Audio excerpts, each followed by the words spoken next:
En las empresas familiares, en los emprendimientos, siempre al principio uno hace de todo, como estar pendiente de muchas cosas. Si uno no suelta, no hay ninguna posibilidad de que agarres algo mejor. Haga de cuenta que usted va con las manos llenas de bolsa y hay una bolsa más interesante adelante. Si usted no suelta una de esas bolsas, que puede ser la más fácil de que haga otro o algo, usted no va a poder agarrar la siguiente. ¿Cómo fue ese pedacito entre esa línea delgada entre ya dejo de trabajar como arquitecto y me dedico 100% porque esto es lo que me apasiona y arrancaste en San Jorge? A mí siempre me dijeron desde pequeño, estudie lo que le guste y trate de ejercer en lo que le guste, pero obviamente a veces lo que te da la papita no es necesariamente eso, sino también el trabajo, y ojalá te guste. Yo empecé en ese mix como siendo arquitecto, siendo administrador de un punto de venta.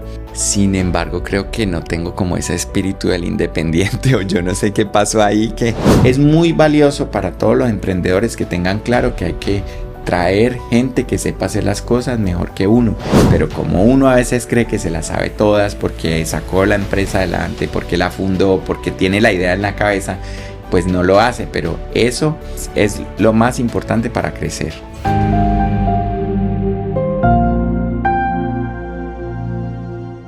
Bueno, bienvenidos a un capítulo más de La Voz de los Emprendedores. Hoy tenemos un invitado muy especial, colega, casi que amigo.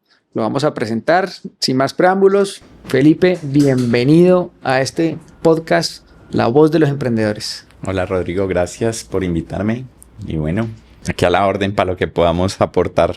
Bueno, lo primero es, ¿quién es Felipe? Yo soy arquitecto de profesión.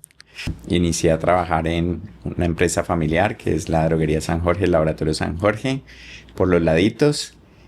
Luego, pues, viendo que necesitaba conocer un poco más del tema de administración y eso, hice una maestría en administración y mercadeo. Y ahorita me desempeño como gerente de estrategia e innovación en la empresa. Ok, pero contanos un poco cómo un arquitecto termina trabajando en innovación en el sector salud.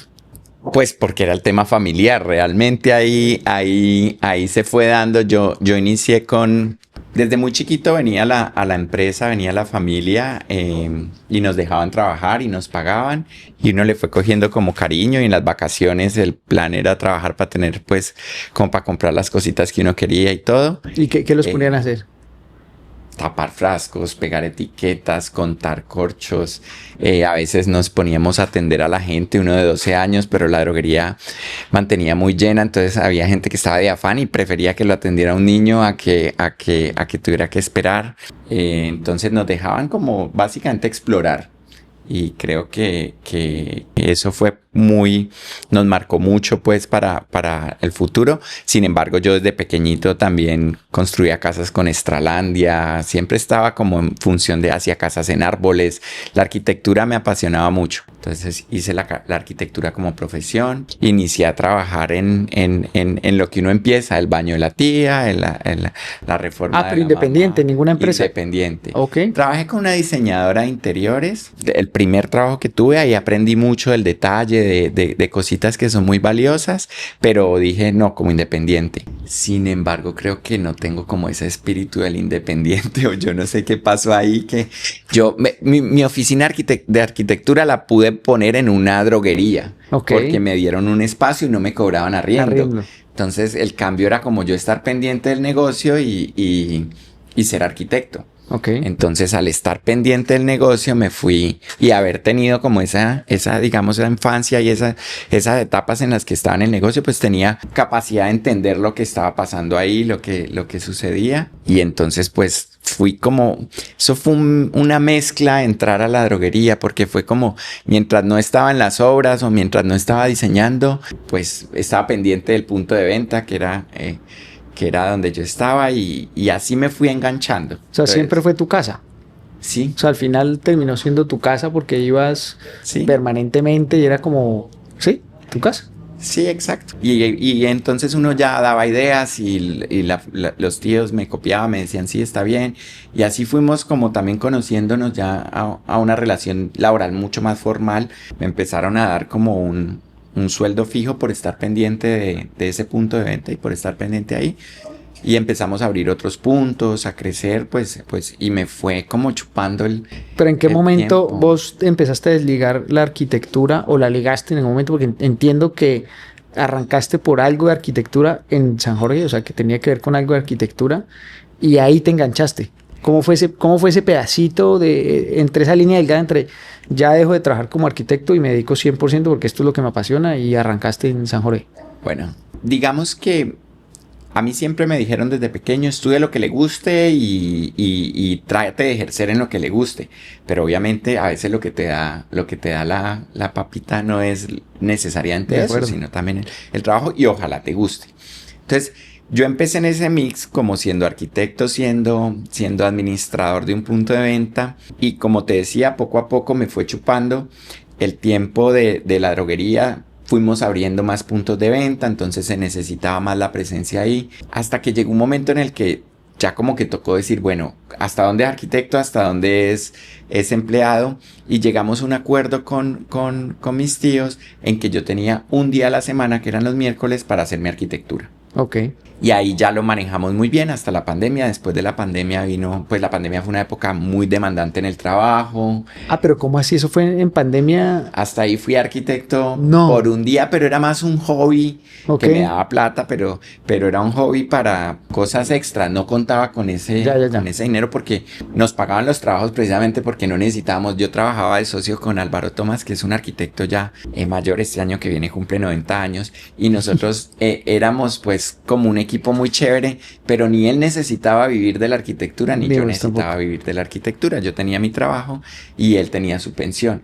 Entonces, cuando nos llegaba un trabajo, nosotros hacíamos lo que nos gustaba, que fuera valorado por los clientes como arquitectura, y de ahí íbamos haciendo. Entonces, nos podíamos demorar un buen tiempo en cada proyecto, y así hicimos universidades, laboratorios, hicimos edificios de oficinas, hicimos casas. Entonces pero eran también unas terapias. O sea, proyectos sin afán. Sin afán, bien hechos, arquitectura muy chévere porque Álvaro es muy buen arquitecto. Yo ahí era más como el racional, pero él es muy buen arquitecto, entonces él ponía como todo su talento y yo ayudaba. Hicimos un muy buen gancho. Y con San Jorge también tuve la oportunidad de hacer mucha arquitectura cuando se necesitaba para un punto de venta o cuando se necesitaba alguna adecuación o algo. Yo era el arquitecto pues de la empresa, pero no, luego ya me volví, fue más en la parte administrativa. Okay. ¿Y en qué momento decidiste yo quiero dedicarme ya 100%? ¿Fue el trabajo que te absorbió o dijiste no, yo ya lo que me apasiona es San Jorge, me sigo en San Jorge? La verdad me gusta mucho y sentía que aportaba, porque cuando vos sentís que estás haciendo algo que vale la pena y cuando vos y te gusta lo que haces, entonces pues eso es y te pagan por eso, entonces pues ¿para qué más? O lográs vivir de eso.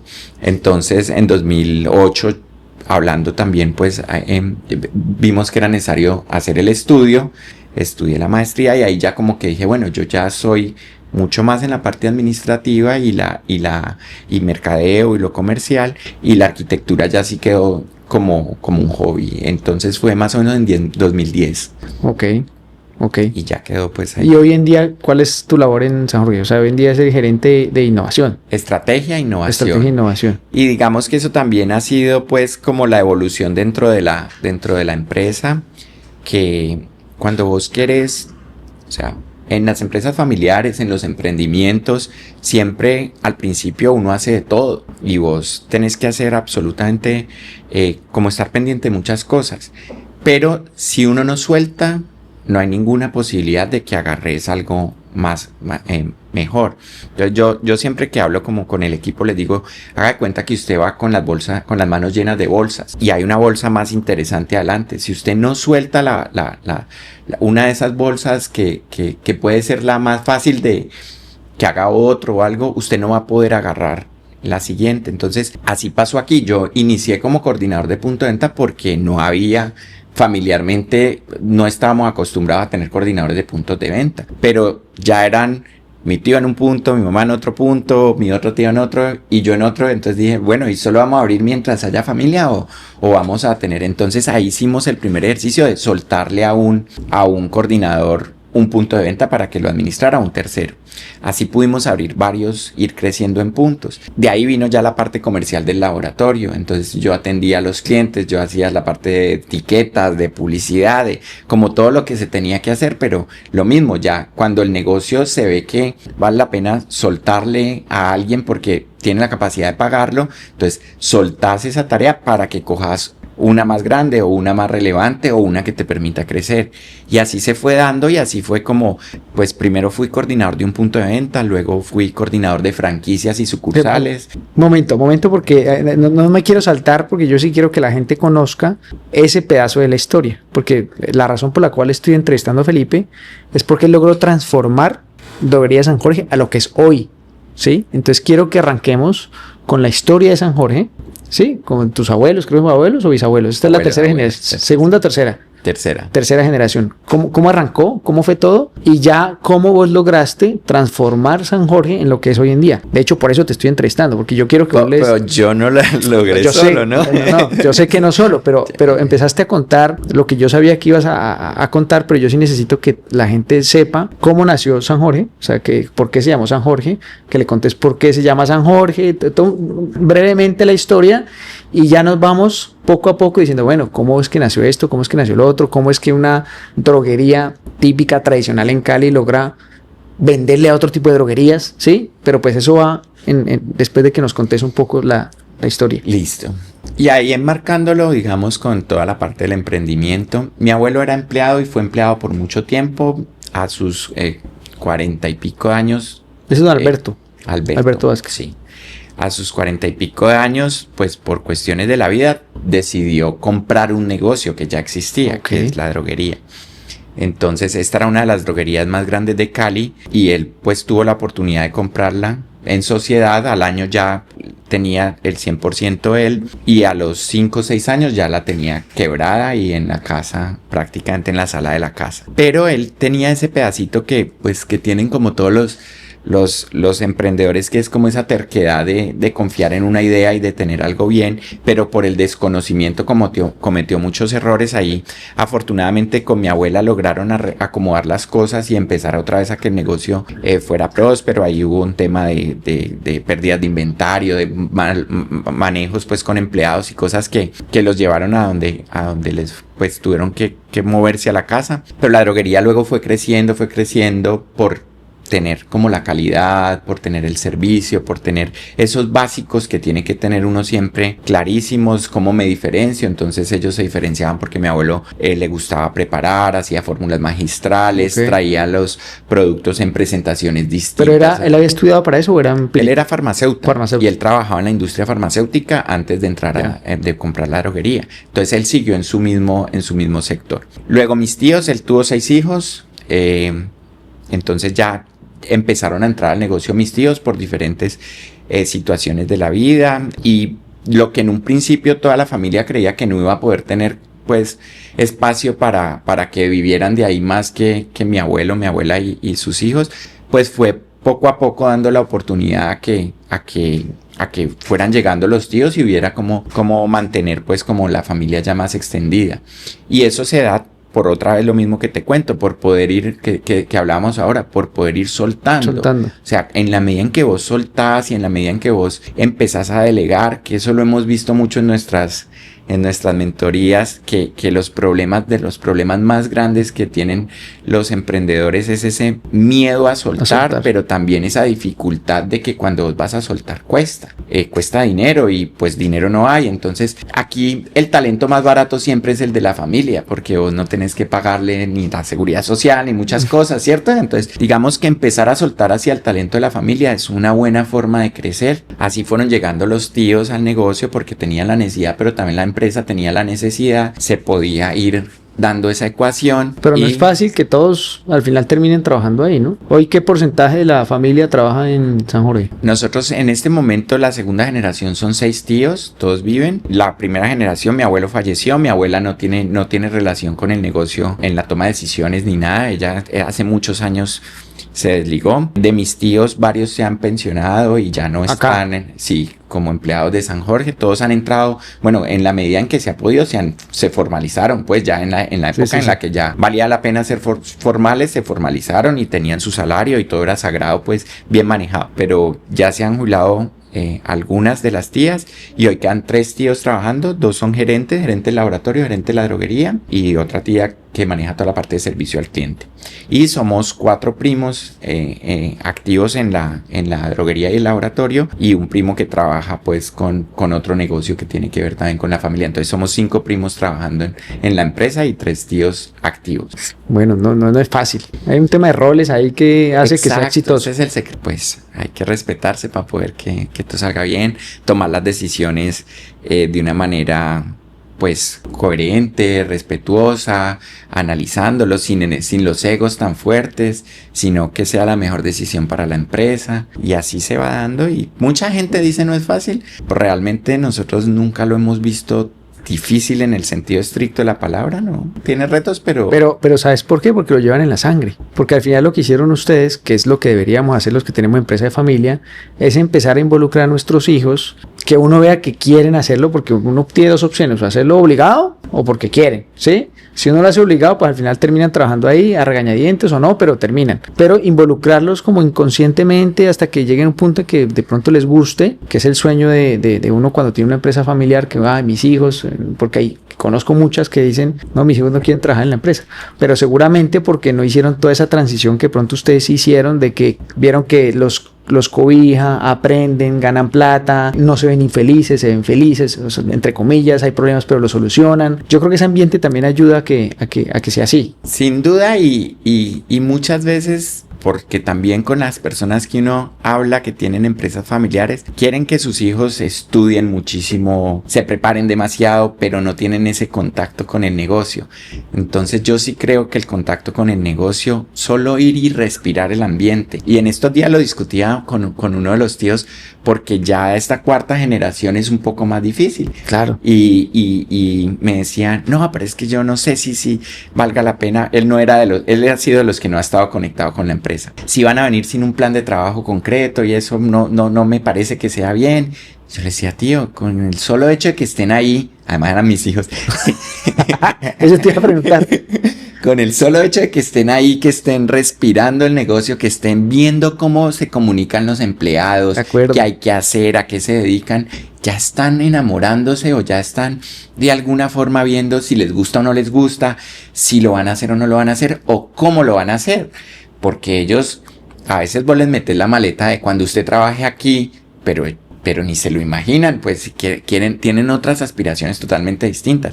Pero el estar ahí conociendo qué es lo que pasa, qué es lo que hace mi papá, qué es lo que hacen, entonces les da esa oportunidad de poder imaginar. Por lo menos indagar, por lo menos explorarlo, a ver qué si les gusta, porque hoy en día no es tan fácil. No es fácil. Y si tienen el privilegio de poder ir a un lugar a donde puedan ver eso. Aquí nosotros recibimos estudiantes de colegio que vienen a hacer prácticas de una semana. Okay. Y eso les abre la mente, les muestra todo, les permite, pues los que tengan un negocio, un emprendimiento y meten a sus hijos, están teniendo ese privilegio permanentemente para que ellos vayan diciendo también, nunca en mi vida quiero estar allá en esa empresa. Listo. Lo conversamos y yo también ya sé que no pongo mis expectativas en el hijo, en el sobrino, en el familiar, porque él no quiere. Entonces, también es desde chiquitos, porque nosotros, por ejemplo, a Martín, que tiene 2 años y 2 meses, lo llevamos y él ya sabe que es Dispocol, ya sabe dónde trabaja la mamá, dónde trabaja el papá y va. O sea, y es feliz allá. Claro. Obviamente tiene su espacio ahí, pues con unos puffs, pero eso hace... Obviamente no trabaja, y le pagas, pero le pago con la leche. No seas así. Hay que darle alguito.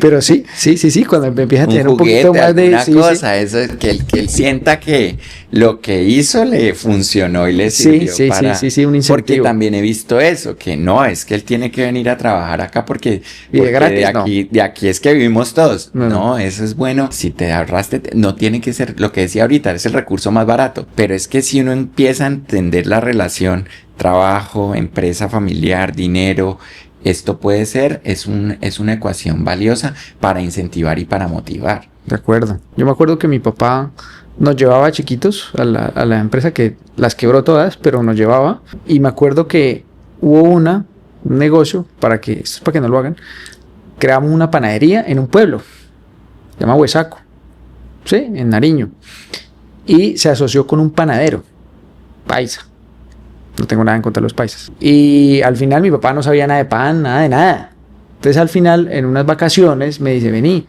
es que esto lleva 4 o 5 meses y yo siento que me están, pues que eso no da un peso. Entonces yo me fui, ese fue creo que mi primer acercamiento, yo tenía 16 años, y empecé a hacer un análisis, que es lo que hoy en día más o menos hago, de costos. Entonces, venga, ¿cuánto se necesita para hacer este pan? ¿Cuántos gramos de harina? ¿Cuántos gramos de...? Y al final me di cuenta con los recibos, porque en entonces no había facturas, sino recibos, decía la semana anterior a la que yo llegaba, 15 bultos de harina, 8 panales de huevo, y en la semana que yo estuve toda la semana 5 panales de huevo y 6 bultos de harina, o sea, habían 2 panaderías de cuenta. Claro, entonces estaban comprando y vendiendo por debajo y al final se robaron 15 millones de pesos. Al final tuvimos que vender esa panadería, pero al final era un negocio que no conocía, que no está en el día a día, se asoció con alguien que no debió asociarse porque es un panadero, pues sabe mucho más pan que otra persona, no había confianza, en fin, todos los errores que puedan cometer. Pero ahí uno empieza a aprender temas de emprendimiento, qué no hacer, y ese acercamiento del que vos me hablaste.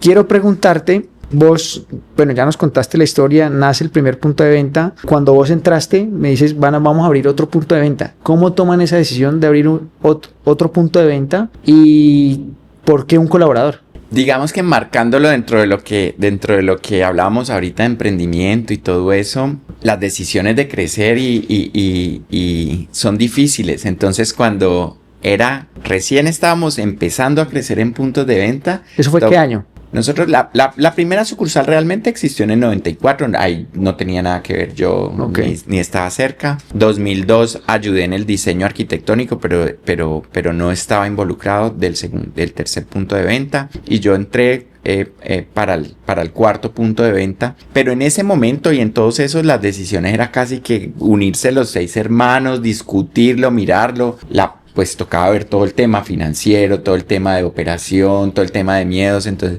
¿Y había un rol financiero ahí en ese grupo o todos? Pues uno de los tíos, Sergio, que es el gerente, él manejaba el dinero, Vladimiro siempre ha manejado la producción, mi tía Benita siempre ha estado en punto de venta, mi mamá manejaba la parte de gestión humana, ellos tenían muy bien definidas los roles entre ellos. Entonces, pero primero cuando era un punto de venta siempre se juntaban entre todos y era tomar la decisión. Ya cuando íbamos como con el sexto, llegaba una tía y decía, ¿y para qué más? ¿Para qué otro? Entonces las decisiones se ponían un poquito más tensas. No tensas, sino como con más discusiones, ¿no? Como que para qué más, mira que esto, lo otro. Bueno, si a ustedes les parece, entonces háganle pero miren que ya es más difícil manejar los empleados, pero miren que... Y esas discusiones se iban tomando. Ya hoy abrir un punto de venta, pues no, ni siquiera intervienen. ¿Son cuántos hay en hoy? total con franquicias tenemos 42. 42. Que las franquicias son un capítulo chévere de emprendimiento. Pero si ven lo que digo, empezó con 4 cuando él llegó y ya van en 42. Pero no lo hizo solo, sí, pero bueno, o sea, hay una alta influencia en todo lo que vos... Pues he podido participar en todo el proceso de crecimiento, pero lo hemos hecho entre todos, o sea, es una familia que... Pero ¿cómo hiciste para que...? Porque, y lo hemos discutido un montón, bueno, yo creo una droguería, tengo totalmente bien costeado todo, entonces ya sé cuánto me deja una droguería al mes, ya sé cuál es mi PIG mensual de una berraca droguería. Ojalá, ¿no? Bueno, pues, y uno dice, obviamente el Excel puede con todo, y uno dice, bueno, eso va a dar eso. ¿Cómo logran tomar acción tan rápido para creer? Porque son varios años, en una empresa tradicional pues no es tan fácil que se vayan creando permanentemente y con franquicia, pero no es una franquicia tradicional. Lo que entiendo es que es una franquicia que solo los colaboradores que tengan la suficiente experiencia pueden tener una franquicia, porque ahorita no te empiezan a decir yo quiero una franquicia. Entonces, contanos cómo es eso. Bueno, no, lo de los puntos es un poco vuelve y juega. Cuando vos tenés el negocio, tenés la pasión del negocio y tenés ese compromiso que te va dando cuando entendés que no todo el mundo tiene ese privilegio de poder tener un negocio que funciona bien, que pues crecer es parte natural del deseo de uno de crecer el negocio, pero también es una responsabilidad, ¿cierto? Entonces empezamos porque estás generando empleo, un empleo de buena calidad, estás aportándole a la región, al crecimiento. Entonces pues digamos que esas decisiones se van dando teniendo en cuenta que si hay la oportunidad de crecer, hagámosle. Nosotros hemos sido siempre muy conservadores para tomar las decisiones, pero también muy conservadores en el manejo del dinero, de los dividendos, de ahorrar bastante, y entonces ese círculo positivo de que todo lo que vas ganando lo vas reinvirtiendo y solamente te distribuís un pequeño porcentaje de las utilidades ha hecho que se permita crecer.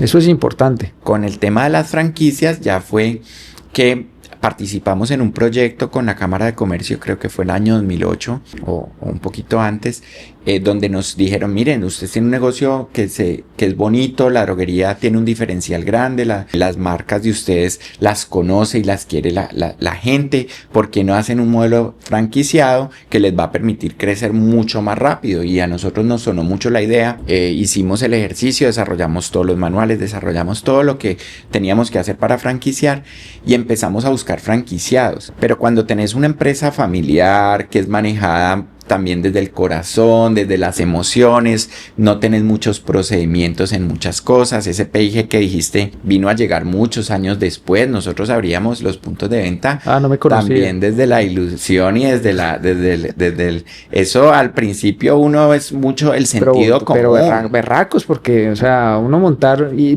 pasa mucho, o sea, pasa mucho que uno dice, voy a montar este negocio ya y lo compro y en el camino es que uno dice, hijo de pucha, empiezan los tropiezos, pero pues al final eso es parte del proceso. Claro, el privilegio que hemos tenido es que el equipo de los tíos pues resultó ser muy complementario entre ellos, entonces, porque vos no puedes crecer si no tenés la producción ajustada, vos no puedes crecer si no tenés el talento humano, vos no puedes crecer si no tenés la plata para invertir, y ellos todos se han complementado muy bien entre eso, pero ahí digamos que el ejercicio de crecer implica todo eso, pero también tenía un nivel de riesgo que era, o sea, y un nivel de incertidumbre por no hacer el deber ser, para que no se asuste todo el que está emprendiendo. A veces uno no tiene la respuesta adecuada ni el profesional al lado para preguntarle, y uno se va con la lógica y con el estómago y con toma la decisión, el corazón y hágale para adelante. Es estar atento de bueno, qué espero y cómo lo quiero hacer, y si no va dando, también tener como esa claridad mental y dejar el corazón a un ladito y decir, esto no está andando bien y me puede llevar en riesgo hacia otras cosas. Pero sí, muchas decisiones se tomaron desde el hagámosle, que esto debe salir bien porque ya lo hemos hecho bien en lo otro. Y las franquicias, entonces hicimos el proceso con la cámara, teníamos todo franquiciado y empezaron a llegar los inversionistas. Esos que, como dijiste, no queremos que vayan a empezar a conectar, porque como era tan familiar y como era tan del corazón, pues la idea no era tener un jefe. De acuerdo. Y cuando vos tenés un inversionista, te metes una persona que va a estar pidiendo, venga, es que usted me dijo que me iba a ganar el tanto por ciento, no lo he hecho, es que usted no me está mandando publicidad, es que usted no está... Entonces apareció por ahí un ex empleado que había crecido mucho profesionalmente con nosotros y dijo, yo quiero poner la franquicia, y ahí ya sonó más el cuento. Creo que esa relación empleado-negocio, en un negocio familiar donde hay un vínculo con las personas cercano, fue como la llave que activó que se pudiera dar el proyecto. Él inició con su franquicia y le empezó a ir bien. Luego abrió otra, luego apareció otro empleado, entonces así fuimos encontrando que era una oportunidad de que nuestros empleados se pudieran volver empresarios, si bien no con un componente de emprendimiento desde cero, sí con un componente de cambiar de mentalidad, de todo. ¿Y cómo hicieron eso? O sea, ¿cómo lograron que ese modelo sea exitoso? Pues porque un empleado, no sé qué tipo de empleado sea, pero no es fácil que alguien que esté en farmacia o que tenga cierta experiencia, que conozca muy bien el negocio desde adentro, y me imagino que esa es parte del éxito, pues salga como que no, yo me voy solito a montar mi droguería, obviamente pensando que tiene todo el respaldo de San Jorge detrás, pero ¿cómo hicieron para cambiar esa mentalidad de ese colaborador para que hoy en día sea exitoso? Tenemos varios tipos de franquiciados en este momento. Epa. Entonces, Robinson, que fue el primero, en realidad él ya había hecho su profesión de ingeniería de sistemas y estaba trabajando en la banca como ingeniero de sistemas. Yeah. Él alcanzó a estar en muchas áreas de la organización y a conocer muy bien el negocio, pero él llegó como un inversionista que se autoempleó en su negocio y se le dedicaba de 6 de la mañana a 10 de la mañana, vivía en el local del lado, en el apartamento del lado del local, y le metía con toda. Entonces ese fue uno que tenía una formación, digamos,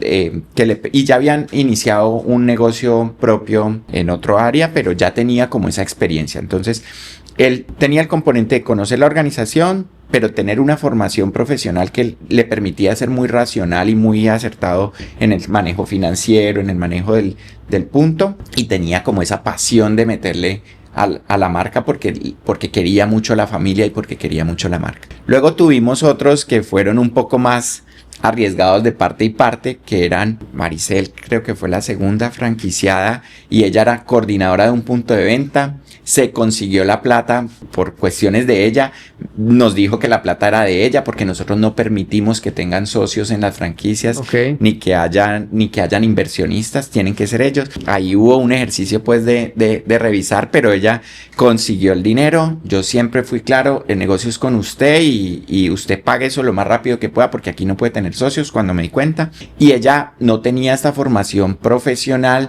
no tenía todo este otro bagaje que tenía Robinson, pero le metió también todo el alma, el corazón al punto de venta de Santander de Quilichao, y lo conocía la zona porque era de allá, que eso es parte de lo que hemos ganado, y entonces ahí fue dándose y su mentalidad fue cambiando, fue madurando, pero hemos ido encontrando. Entonces ya los siguientes casos fueron también empleados que habían estado en punto de venta o empleados que habían estado en otras áreas. Hoy tenemos como los que ya son un poquito más perfil de inversionistas, pero que estuvieron relacionados con nosotros porque se fueron, desarrollaron sus carreras, lograron un capital. Y el último ejercicio que hicimos ya fue de un empleado al que también le ayudamos a financiar el punto. Ahí nosotros estamos viendo cómo evolucionamos el modelo a que les demos pues todo el proceso. Pero eso es una bendición de Dios, pues. Pues es chévere. O sea que parte del que se quieran quedar en San Jorge es eso.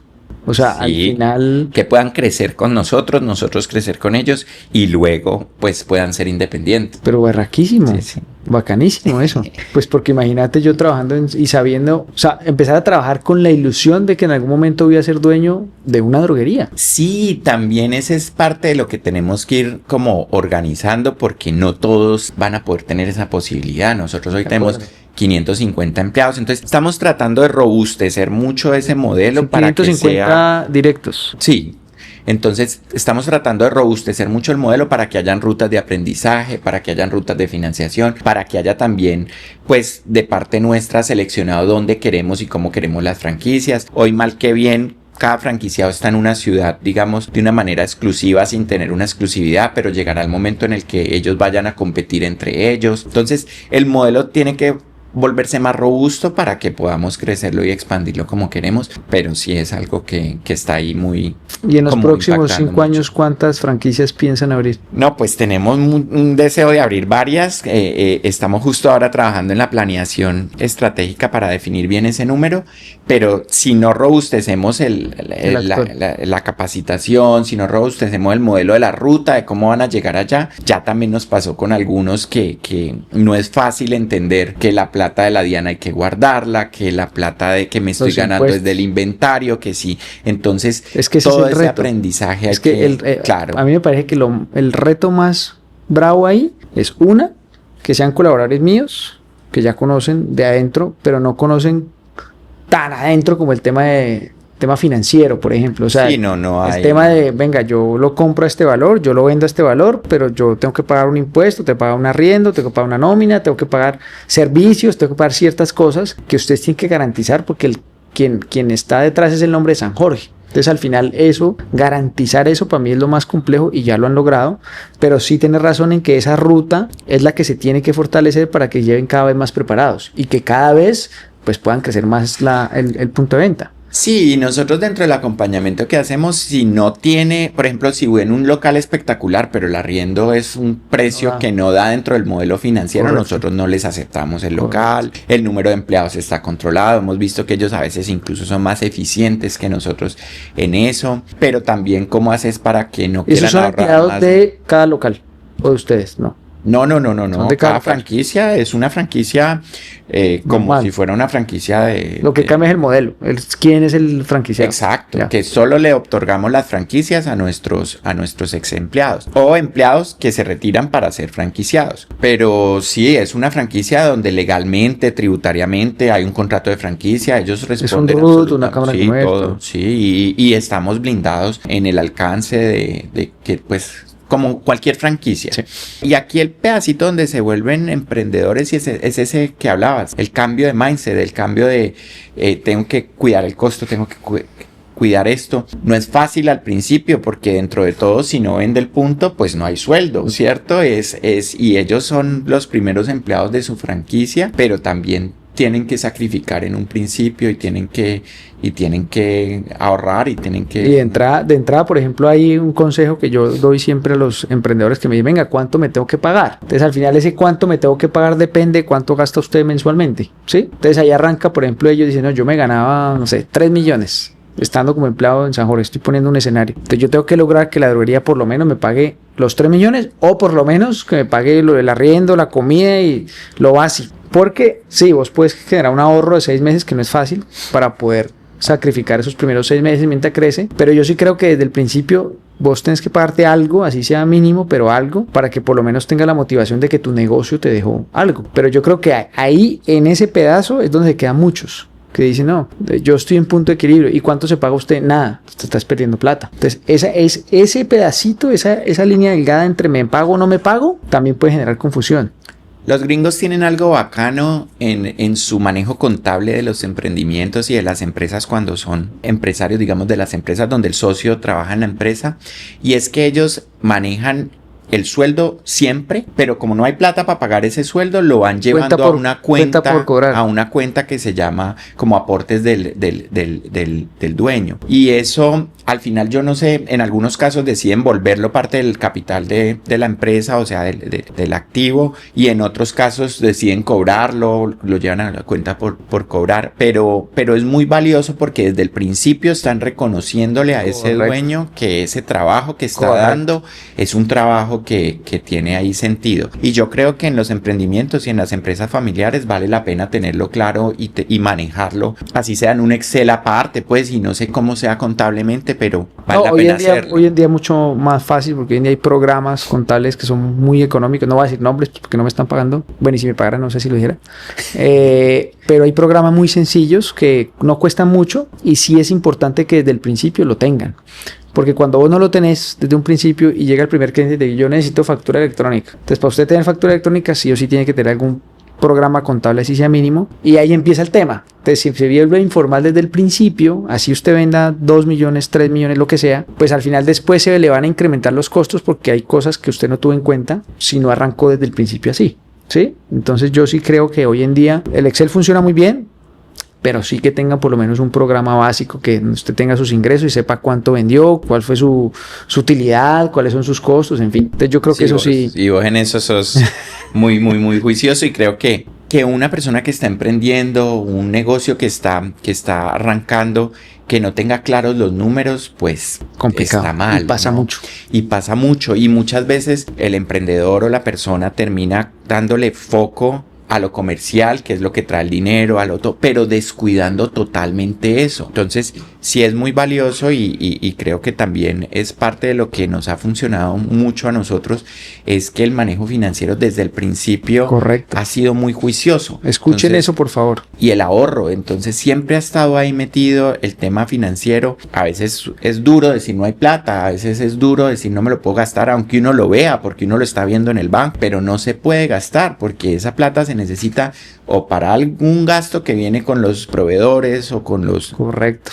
O con las obligaciones, o se necesita para crecer. Y los franquiciados y los emprendedores nuestros, digamos, lo mencionaba ahorita, Robinson tuvo que vivir al lado del punto de venta para poder hacer jornadas de trabajo de 6 a 10 de la noche. Ahorita el último franquiciado que llegó, que es en Tuluá, pues seguramente él se ganaba mucho más haciendo lo que hacía a lo que está haciendo ahora, y en un trabajo un poquito menos pesado. Sí, y más social, más chévere, más cierto. Entonces hay sacrificios, pero seguramente como hoy lo vemos, que Robinson tiene ya 3 puntos de venta, tiene una marca que le da un buen respaldo, él nos ayuda a construir esa marca en Palmira, ha sido un gana-gana, pues todo ese sacrificio seguramente para él la pena. valió la pena y para nosotros ha tenido sentido. Y no sé si ustedes tengan como casos de éxito, que me imagino que sí, que los colaboradores sepan quién es Robinson, me imagino que lo tienen. Sí.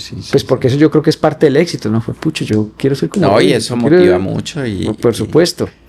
Bueno, hablemos un poco de otra de las transformaciones que hizo este señor, no solo, sino con todo su equipo, y de las marcas propias, de las marcas de San Jorge. Porque como una empresa como San Jorge, que son farmacias, droguerías, farmacias tradicionales de Cali, logra venderle a cadenas de droguerías y a otras droguerías y a consumidor final. Y contame cómo hiciste eso, o sea, cómo nació ese insight de decir, vení, ¿y por qué no hacemos lo otro? Yo creo que nos contés cómo fue eso. Ahí voy a referir a un libro que se llama La Estrategia Emergente, que es chévere, digamos, para el que ya tiene un negocio. ¿De quién? Alejandro Salazar. Okay. Que es, digamos, los negocios te van mostrando oportunidades muchas veces.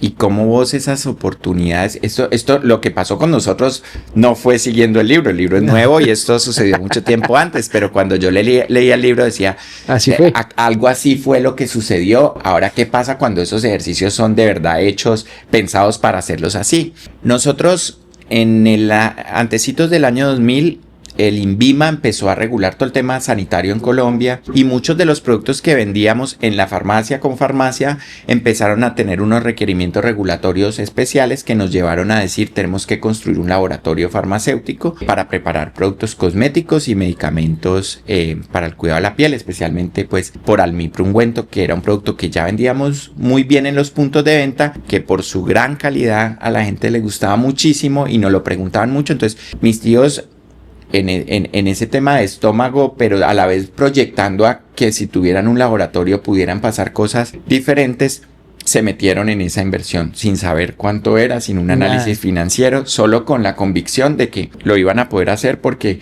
lo que costearon que pudiera llegar a ser, pues lo veían fácilmente financiable y lo veían dentro del alcance. Entonces así se metieron en eso y junto a eso vino la obligación de registrar unas marcas para poder registrar unos productos. Ahí nació Pili, nació Almipro y empezaron a fabricarse y a comercializarse las marcas, pero solo en los puntos de venta. Sin embargo, hace poco nos encontrábamos unas tarjetas que hicieron un ejercicio que hicieron donde les pedían que se soñaran y que se imaginaran a 20 años la empresa y estaba muy escrita la ruta del laboratorio dentro de los sueños de todos. Entonces sí veían esas marcas. ¿Y eso está guardado? Sí, claro, eso está ahí dentro de... Se lo encontró uno de los tíos y lo mandó en el chat y todos éramos, juepucha, ustedes visionaron mucho de lo que sucedió. Y eso es chévere, uno ponerse a sentar dentro de 20 años, ¿qué voy a hacer? ¿Qué va a hacer de mi negocio? ¿Qué va a hacer de mi emprendimiento? Porque vas conectando toda la energía y como todo... Yo puedo estar trabajando para eso. Cuando uno hace un mapa de sueños, literalmente. Sí, digamos que eso fue lo que hicieron. Escriban cómo se imaginan esto. Y bueno, y se dio. Los 6 escribieron. Ahí aparecieron las 6 y muy chévere el ejercicio. ¿Y qué decía cualquiera? No, se veían con los productos comercializados en todo el país. Uno hablaba de exportaciones. Hablaban de varios puntos de venta. En ese momento eso no existía. Y bueno, no, fue chévere. Entonces, digamos que ahí las marcas nacieron y se empezaron a comercializar solo en los puntos de venta, pero las preguntaban bastante.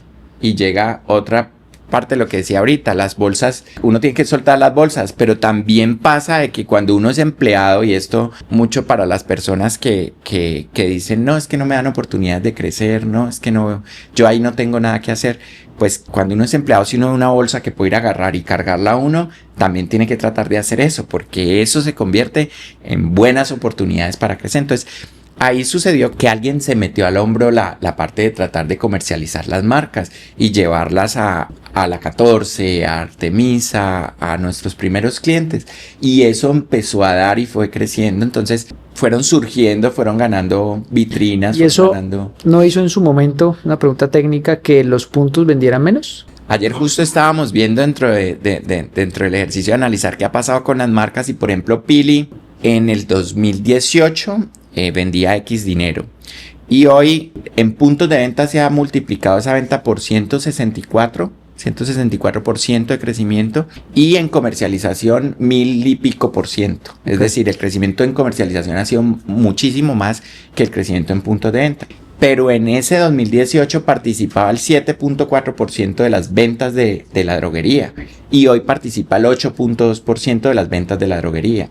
Entonces realmente el crecer en comercialización ha hecho que la marca crezca muchísimo como marca, que lleguemos a muchos más consumidores con unos productos de excelente calidad, que nos vaya mejor como empresa, y en la droguería como tal no se ha afectado la participación que ella tenía dentro del mix de ventas de la droguería. Y la explicación puede ser lógica, y es que cuando uno ya puede encontrar el producto en puntos de venta que uno habitualmente visita, pues uno lo compra. Se vuelve más fiel a la marca. Más fácil. Si yo lo encuentro, yo voy a Farmatodo o voy al Éxito o voy a estos que permanentemente voy a comprar algo, pues terminas encontrándolo en sitios que, pues porque es que uno, Pili, por ejemplo, yo lo compré y no lo compré, yo no me acuerdo si lo compré en San Jorge, pero cuando uno compra en San Jorge seguramente es porque ya lo tengo cerca, pero si yo voy a Farmatodo y le encuentro, por ejemplo, al Mipro, la leche, la crema de los bebés, la compramos en Farmatodo.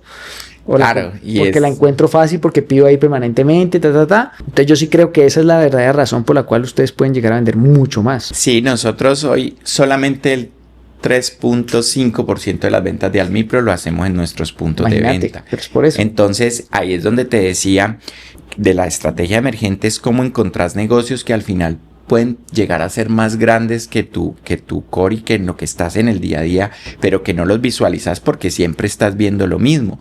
Entonces el laboratorio emergió de la droguería, nació de ahí, las marcas propias nacieron de ahí, pero hoy son negocios que tienen una vida diferente por fuera de la droguería, siguiéndole aportando mucho a la droguería, pero hoy ya vemos con el laboratorio temas de exportación, de llegar a otros canales, de cosas que con el negocio inicial de la farmacia no íbamos a poder hacer. Entonces sí, es crecer en lo que te vaya mostrando que puedes tener oportunidades distintas sin descuidar esto que teníamos, que era la farmacia, pero poco a poco los negocios van cogiendo rumbos diferentes. Ahora, eso se puede hacer si el producto es bueno.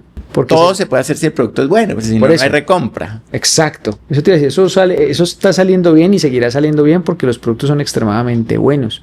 Porque conocimos un ejemplo, usted se acuerda, un comercial divino, espectacular, de un champú para hombres, que no va a decir la marca, y que todo el mundo lo compró, por lo menos yo de primera de muchos lo compramos, y era un desastre de champú, y hoy en día ese champú no existe, ¿sí? Pero es porque el producto no era bueno. Como el producto de ustedes es tan bueno y genera como que tanta voz a voz, y uno va a la casa de los bebés y encuentra un Almipro, entonces porque uno dice, bueno, crema, la otra crema, y uno dice, no, yo me siento más seguro. Entonces ya entran a jugar unos insights de consumo, y yo creo que parte obviamente también del éxito es la calidad que tienen los productos. Ese yo creo que es un gran diferencial de ustedes. Sí, el servicio y la calidad fueron impregnados desde que nació la empresa por mi abuelo. O sea, mi abuelo no era comercial. Él de hecho no quería crecer, no quería vender. Él era enfocado en servicio y calidad. Y eso quedó muy bien sellado en toda la organización y en la empresa. Nosotros tenemos, pues nuestro laboratorio está certificado en todo lo que tiene que ser por temas de ley, pero nosotros tenemos certificaciones adicionales como la ISO 22716 para el laboratorio de cosméticos, y ahorita estamos en un proceso en el que queremos que nuestro laboratorio de medicamentos esté certificado y registrado ante la FDA, que es la agencia de salud de Estados Unidos. Primero porque estamos seguros que lo podemos lograr en los estándares que hacemos y porque tenemos oportunidades de negocio allá, pero es eso, es la calidad, te blinda el crecimiento, y puede que no la veas y que sea muy fácil en algunos casos ahorrártela por obtener un PIG bueno en el corto plazo, pero en el largo plazo, que es a donde nosotros estamos mirando, eso no es sostenible. Entonces sí, si bien en el desarrollo y en el poner un producto en el mercado influyen muchísimas cosas, el básico fundamental es el producto. A nosotros nos decía un cliente que no le gustó mucho nuestras presentaciones, decía, es que adentro puede ir oro en polvo, pero si la gente no lo compra, yo no lo puedo distribuir. Y eso fue un golpe duro de recibir, sí, en el sentido de tu presentación no es adecuada, pero yo tampoco puedo tener un vestido espectacular, que luzca maravilloso si adentro tengo un producto que no va a dar resultados. Entonces es un mix, tenemos que trabajar cada vez más en el marketing, en las presentaciones. ¿Y qué pasó con ese? ¿Se volvió cliente o no? Todavía no, pero seguramente lo será después. No, la verdad no le perdimos la pista porque nos concentramos en otras cosas. Cuando lo busque le vendes caro. No, le vendemos bien, todo tiene su momento, pero es muy valioso el argumento para una primera compra, lo que sirve es la visual, lo que sirve es el marketing. Para una recompra lo que sirve es la calidad, el desempeño, el producto. Indudable. Ahí nos defendemos muy bien, a veces nos cuesta más trabajo en esa primera compra. ¿Y por qué crees que es eso? No, porque el marketing ha estado evolucionando por estas redes, por todo ha evolucionado bastante, pero también estamos fortaleciéndonos en eso. Esas son las bolsas que vos tenés que soltar. Sí. Cuando vos llevas la bolsa mal llevada, pues te toca soltarla para que la lleve otro que la puede llevar mejor. Entonces hemos ido empezando a crecer ya. En 2018, que te decía el ejercicio de Pili, que hacíamos los números, pues también contratamos una agencia y hemos ido creciendo con terceros y contratando gente. Es muy valioso para todos los emprendedores que tengan claro que hay que traer gente que sepa hacer las cosas mejor que uno, pero como uno a veces cree que se las sabe todas porque sacó la empresa adelante, porque la fundó, porque tiene la idea en la cabeza, pues no lo hace, pero eso es lo más importante para crecer. Sí, crecer solo es muy difícil, no es tan fácil. Pregunta para que sepamos todos cuántos tarritos de Almipro se pueden vender al año. Entre todas las presentaciones de Almipro se vende más de 1 millón y pico de tarritos al año. 1 millón de tarritos. Sí. Bueno, en estos días te preguntaba que me causó curiosidad que un compañero que juega tenis conmigo te conté que se puso Almipro en vez de bloqueador. Entonces nosotros me dijo, ¿por qué te pones? No, es que así no me entra el sol ni a bala. Me decía el man. Entonces dije, no, yo tengo que preguntarle a Felipe eso, ¿por qué? Si es así, no es así. Por cuestión de Invima, Almipro es una crema antipañalitis, un ungüento antipañalitis que sirve es para las rosaduras del pañal. Lo que pasa es que muchos productos tienen ingredientes que tienen otras funciones. Entonces, Almipro tiene óxido de zinc y el óxido de zinc también está usado en los protectores solares que son minerales. Okay. Almipro tiene una base que se adhiere muy bien a la piel, lo ves cada que se lo cambias al bebé. Entonces, si la persona va a jugar tenis y tiene una base que se le adhiere muy bien a la piel con un producto que entre sus ingredientes tiene algo que puede funcionar para la pañalitis, pero también puede funcionar como protector mineral, pues tiene lógica que pueda tener un buen resultado. Sin embargo, el producto como tal es un producto antipañalitis en lo que se refiere a su uso y a su indicación del Invima. Pero sí, hemos escuchado muchas historias de gente que usa Almipro para muchas otras cosas y le da muy buen resultado. Hoy solo lo tenemos dentro de la categoría de antipañalitis. Que quede claro, por favor. Que quede claro para el Invima. Claro. Pipe, ¿cuál ha sido el reto más grande desde que estás en San Jorge? Yo creo que el reto más grande son las personas. Pero no es un reto maluco. Es solamente que es un reto. Entonces, todos los seres humanos, pues tenemos una naturaleza que nos hace impredecibles, que nos hace vulnerables, que nos hace... Entonces, cuando vos tenés personas que individualmente tienen un talento, que son geniales en una labor, en una función, y las tenés que poner a trabajar con otras personas, o las tenés que poner a dirigir, o las tenés que poner a ser dirigidas, esas interacciones entre las personas se vuelven retos que hay que afrontar y que hay que manejar. Entonces, para mí realmente siento que son las personas, es cómo logramos todos remar para el mismo lado, remar con la misma visión, con la misma motivación, que a la vez nos sintamos ganadores, porque uno se tiene que sentir ganador. Si uno está haciendo algo y no está viendo que ese algo pues le da satisfacción, entonces ¿cómo haces que todas las personas se sientan motivadas por lograr el resultado que querés lograr? Ese es el reto más grande que creo yo que hay, y hay que tener pues muy buenos equipos para poderlo hacer. Es que son 500, ¿no? 500 y pico. ¿Y a cargo tuyo cuánto? ¿Los 500? No, yo en organigrama no tengo ni uno solo a cargo. Pero sí tenés... Sí, obvio, participamos de todos y nos reunimos con los directores. Es una organización que obviamente para tener 500 tenés que tener un organigrama, y hay unos roles, hay unas direcciones, unas jefaturas, unas coordinaciones. Hemos ido creando y eso también es muy bonito de ver, que hace 10 años San Jorge posiblemente tenía 2 o 3 profesionales que no eran de la familia. Hoy ya tenemos un equipo directivo donde solamente habemos 4 personas de la familia, o sea, y unos 5 o 6 personas externas. Tenemos una junta asesora que tiene 3 miembros externos y un miembro de la familia. El equipo ha ido creciendo. Muy chévere, muy chévere. ¿Hay una sección nueva que sacamos que son preguntas corchadoras? Entonces te voy a hacer una pregunta corchadora. Sí, me corchas. Mentira.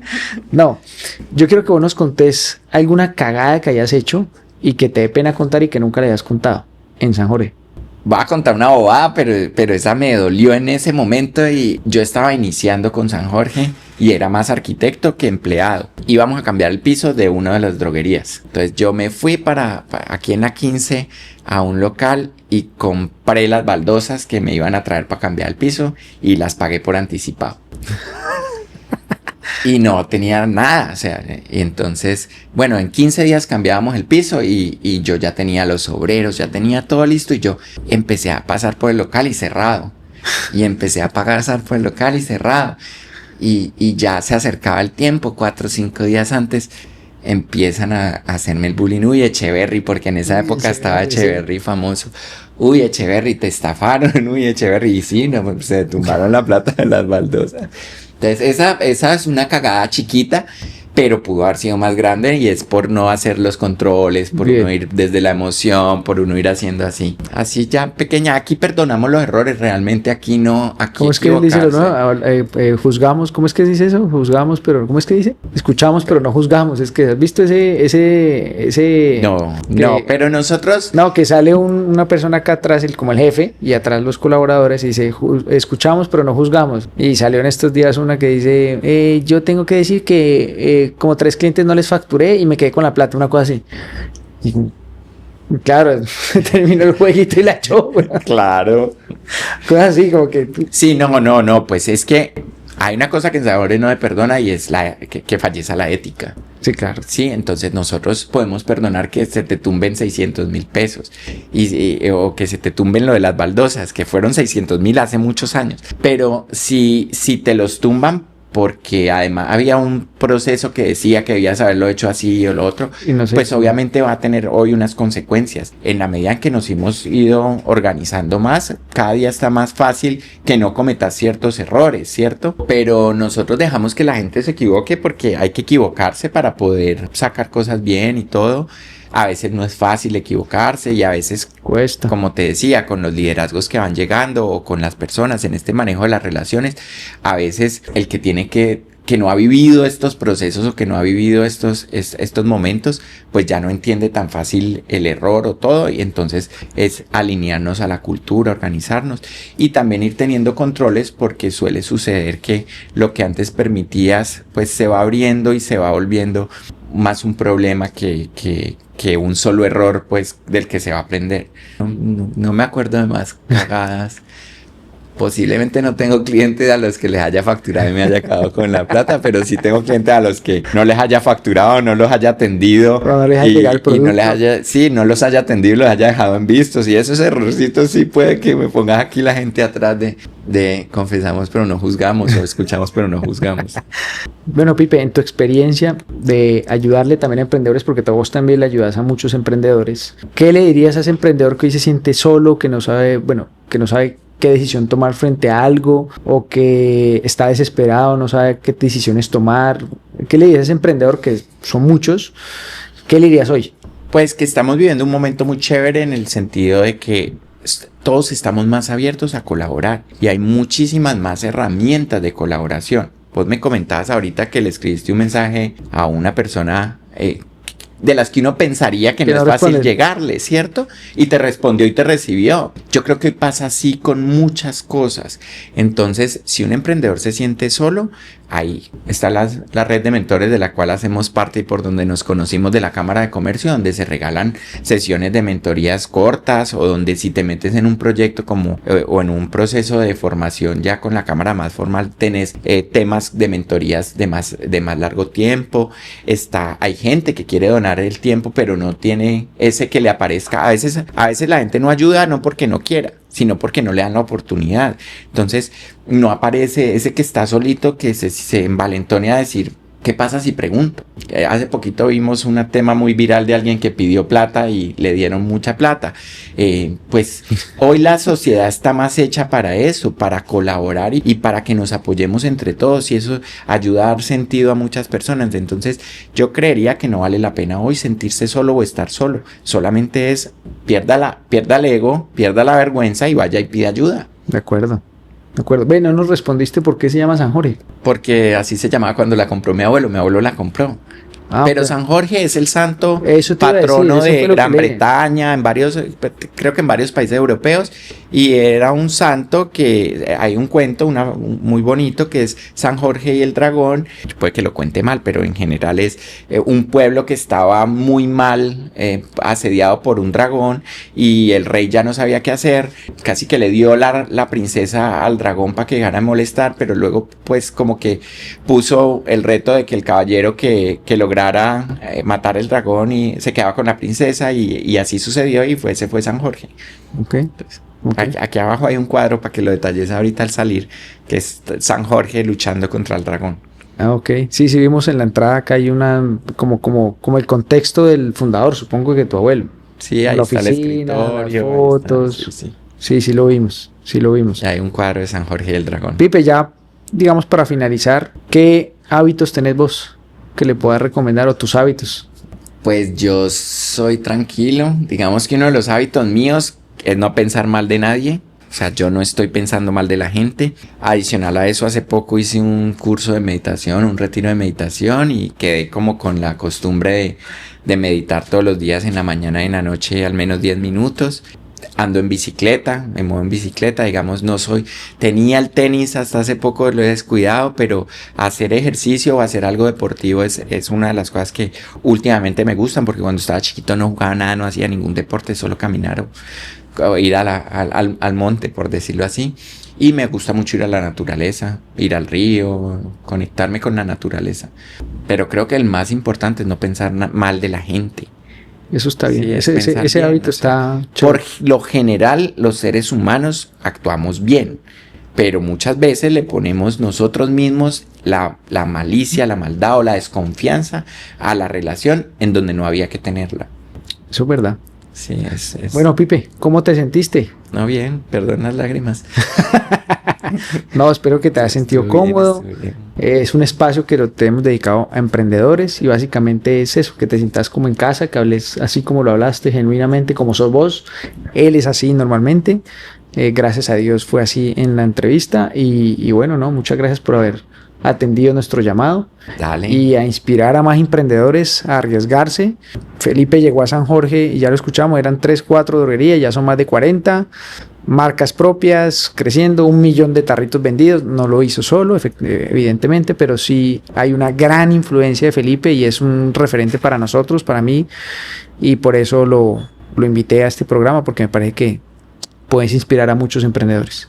No, dale, y a todo el que está emprendiendo, que es una valentía, pues tengan presentes que esos sueños, cuando se vuelven realidad, también generan unos compromisos muy importantes para las personas que trabajan con ellos, a los clientes que tienen. Entonces, pues que esos sueños al final no son solo para uno beneficiarse sino también para generar ese impacto en los demás.